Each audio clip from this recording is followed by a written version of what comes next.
एक धन्ना जी करके भगवान के भक्त थे, छोटे से थे। घर में संत आए, संत शालिग्राम भगवान की सेवा करते थे। अब धन्ना जी बैठ करके देखते थे और देखते ही बड़े खुश होते थे। कभी दही से स्नान, दूध से स्नान, पंचामृत से स्नान, जल से स्नान, फिर इत्र आदि लगा के, तिलक लगा के उनकी आरती पूजा, तुलसी अर्पण, ये सब देख करके धन्ना जी को बड़ा आनंद आता था। अब भले ही खेल के रूप में सही, धन्ना जी को बड़ा मन लगता था उसमें। कुछ दिन बाद संत जाने लगे तो धन्ना जी रोने लगे, बोले कि आप तो चले जाओ लेकिन अपने ठाकुर जी मुझको दे जाओ, उनकी सेवा मैं करूंगा। अब तो इतना रोए, इतना रोए, इतना रोए धन्ना जी की संत का निकलना मुश्किल हो गया। तो संत ने क्या किया, रात्रि में धन्ना जी सोए तो बाहर से काला काला एक पत्थर ले आए और उस पर इत्र आदि लगा के, उसको तिलक विलक लगा के उसको सिंहासन पर बैठा दिया और अपने ठाकुर जी को नीचे बैठा दिया। धन्ना जी सुबह बोले, संत जी आप मत जाओ, छोटे बालक। संत बोले, अच्छा देखो, अंदर आओ मंदिर में। मंदिर में गए तो बोले, देखो वो तो सिंहासन पर ठाकुर जी बैठे और नीचे हमारे ठाकुर जी बैठे, बताओ तुमको कौन से चाहिए। धन्ना जी बोले, मैं तो सिंहासन वाले लूंगा, बड़े वाले ठाकुर जी मेरे। बोले ठीक है, तो उनकी सेवा करो, अब हमको जाने दो। अपने शालिग्राम जी को लेकर के संत चले गए। अब धन्ना जी उस पत्थर की सेवा करते हैं, असली शालिग्राम तो संत अपने संग ले गए, लेकिन धन्ना जी इतने भाव से सेवा करते थे।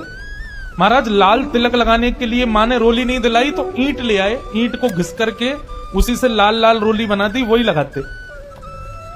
भोग धराने के लिए फल तोड़ लाते। मतलब सेवा की व्यवस्था नहीं होती थी तो धन्ना जी कैसे ना कैसे करके करते थे। छोटे से बालक हैं, खेल खेल में सेवा करते थे। बीच में संत किसी और के घर में आए तो धन्ना जी वहां जाके अपनी सब सेवा बताते, मैं ऐसे ऐसे करता हूं। संत बोले, भोग नहीं लगाते अपने ठाकुर जी का? बोले भोग। बोले तुमको भूख लगती है? बोले हाँ, ऐसे ठाकुर जी को भी भोग लगाना चाहिए ना। छोटे बालक को ऐसे ही समझा दिया। अब तो धन्ना जी ने मां से आज बढ़िया खिचड़ी बनवाई, कड़ी बनवाई, रोटी सब्जी बनवाई और भोग लगा के ले गए ठाकुर जी के पास। संत ने बताया था पर्दा करके भोग लगाना। पर्दा लगा दिया, भोग ठाकुर जी के सामने धर दिया। धन्ना जी बार बार पर्दे में से देखें, खा ही नहीं रहे। ठंडा हो जाएगा भोग, ठाकुर जी खा लो जल्दी से, देखो बढ़िया गरम गरम कड़ी लाया हूं और खिचड़ी बनाई, मैया ने घी डाला, उस पर पालो प्रेम से। बहुत देर हो गई, ठाकुर जी नहीं पाए तो धन्ना जी वहीं लेट गए। बोले आप नहीं पाओगे तो मैं भी नहीं पाऊंगा, मैं भी भूखा ही रहूंगा फिर। अब इतना सहज सरल प्रेम धन्ना जी का। भूखे प्यासे धन्ना जी पड़े हैं नीचे, छोटा सा बालक है, ठाकुर जी से देखा नहीं गया। इतने में ही महाराज लेट गए धन्ना जी, उनको चटकारों की आवाज आने लगी। चटकारे, जैसे कोई आदमी को ज्यादा स्वाद आए तो अपनी उंगलियां चाटता है ना, तो जब चट चट आवाज आती है चाटने पर, ऐसे चटकारों की आवाज आई। धन्ना जी बोले, ये चटकारे कहां से आ रहे हैं? जैसे ही पीछे देखा पर्दा खोल करके तो नन्हे से बाल गोपाल प्रकट हो गए हैं और धन्ना जी के सुंदर प्रसाद को स्वीकार कर रहे, पा रहे हैं। असली शालिग्राम नहीं थे धन्ना जी के, पत्थर की सेवा करते थे, लेकिन भाव और विश्वास इतना ठाकुर जी के प्रति, ठाकुर जी प्रकट हो गए। अब धन्ना जी थोड़े बड़े हो गए तो घर की गैयाएं चराने जाते थे और अपने ठाकुर जी को जेब में धर के ले जाते थे। और गैया जब चरती थी तो पेड़ के नीचे बैठ के ठाकुर जी को निकाल लेते और कहते, ठाकुर जी अब कोई ना आए, प्रकट है जाओ। सो ठाकुर जी प्रकट हो जाते, धन्ना जी के साथ खूब लीला करते। एक दिन ठाकुर जी ने धन्ना जी से कहा, आज गाय चराने नहीं जाओगे? बोले आज हमारी बुआ जी आई हैं, घर में बहुत सारे मेहमान आए, आज हम नहीं जाएंगे।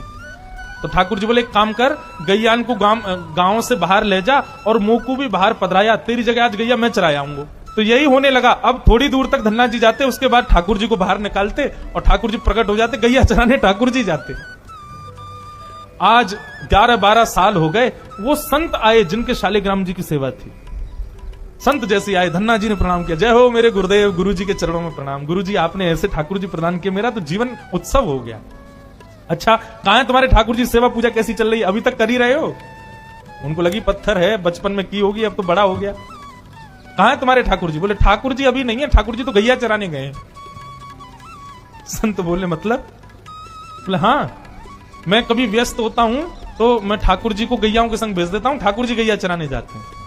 संत बोले पहले तो छोटा था, अब तो इतना बड़ा हो गया, ये अभी भी बचकानी बातें करता है। अरे लाला ऐसे मत बोला करो। तो नहीं नहीं, सच में ठाकुर जी गैया चराने गए। आपको विश्वास नहीं? शाम को चलो मेरे संग। गुरु जी को लेकर के वन में गया तो वन में गैयाएं चल रही थी।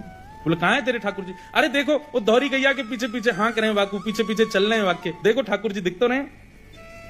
गुरु जी बोले हमको नहीं दिख रहे। धन्ना जी दौड़ के ठाकुर जी के पास गए, बोले मेरे गुरु जी आए, उनको दिख जाओ। भगवान बोले उनको नहीं देखेंगे हम बस तुमको ही देखेंगे, तुम्हारे सखा हैं, तुमको देखेंगे, सबको थोड़ी देखेंगे। अरे भैया ऐसा मत करो। क्यों? बोले आपको और मोको एक दूसरे से मिलवावे वाली तो गुरुजी हैं। गुरुजी यदि मुझको नहीं देके जाते आपको, तो आप मुझे कैसे मिलते? मेरे गुरुदेव हैं, इन्होंने ही तो मुझको दिया था आपको। ठाकुर जी रीझ गए, पुनः पुनः धन की भक्ति, ऐसा भाव। इतने में ही नील माधव, नीलमणि ठाकुर जी प्रकट हो गए। और जैसे ही प्रकट हुए, दूर खड़े गुरुदेव के एक एक रोम बिलखने लगा, रोने लगे और धन्ना के चरणों में प्रणाम किया। बोले हम सच्चे शालिग्राम से प्रकट नहीं कर पाए, तूने सामान्य पत्थर से प्रकट कर दिया ठाकुर जी को। हम अष्टयाम सेवा से प्रकट नहीं कर पाए और तूने सामान्य पत्थर घिस घिस के तिलक लगा के प्रकट कर दिया ठाकुर जी को। हम 56 भोग पधरा करके ठाकुर जी को प्रकट नहीं कर पाए, तू बेसर की रोटी खवा के ठाकुर जी को चटकारे दिलवाता है। हम यहाँ ठाकुर जी से प्रार्थना करते हैं, कभी त्रिभंग लली से सीधे लली भी बन जाओ, न पूरे दिन यूं ही खड़े रहो, दर्द है जाता होगा, हाथ में हाथ सीधे कर लो। तू ठाकुर जी से गैया चरवा रहा है अपनी। धन्य है धन्ना तेरी भक्ति को।